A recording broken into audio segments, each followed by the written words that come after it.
Баршаңызға сәлем.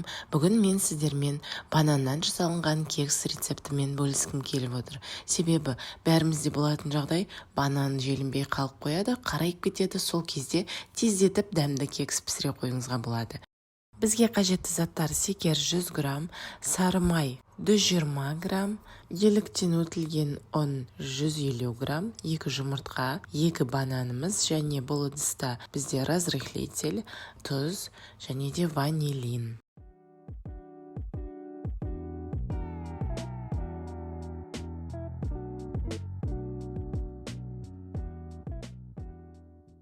Ал енді кеттік, бастаймыз. Ыдысқа 2 жұмыртқамызды жарамыз, оның үстінен қантымызды қосып жақсылап араластырамыз. Содан кейін миксерімізді қосып, ағарып 2 есе көтерілгенше 10 минуттай массамызды араластырамыз.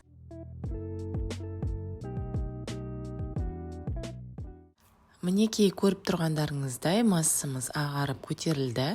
Оның үстіне ерітілген сары майымызды қосып, тағы да 3-4 минуттай араластырамыз.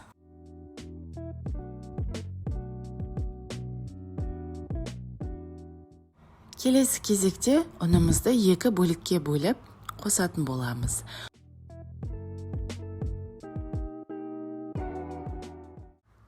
Және де қопсытқыш, разрыхлитель, яғни орысшасы, тұз және ванилинді қосып, екінші бөлігін ұнның сеуіп, жақсылап араластырамыз.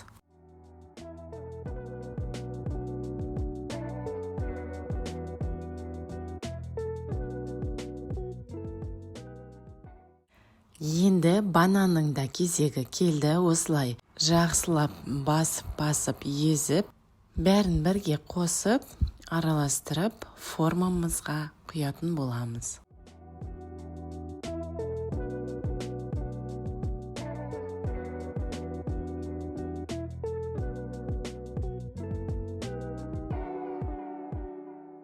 Духовкамызды алдын ала қосып, 180 градуста қыздырып қоямыз.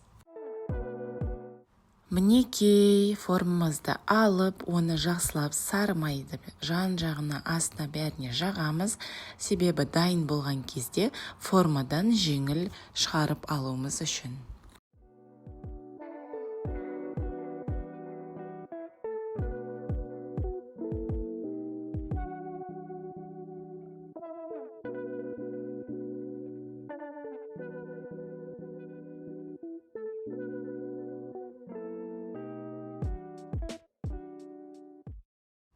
Енді формамызды алып, қызып тұрған духовкада 180 градуста 40-45 минут пісіретін боламыз. Дайын болғанын зубочисткамен тексеріп алуымызға болады.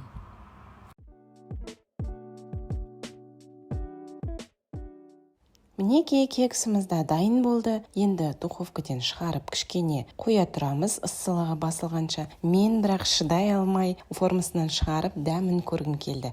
Өте жұмсақ және тәтті болып піскен.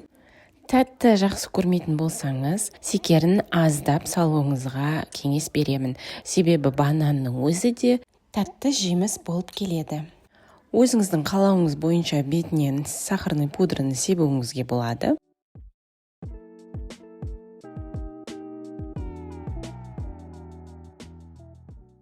Енді қызымның отзывын тыңдап көрейік. Давай, дочь, попробуй мой кекс.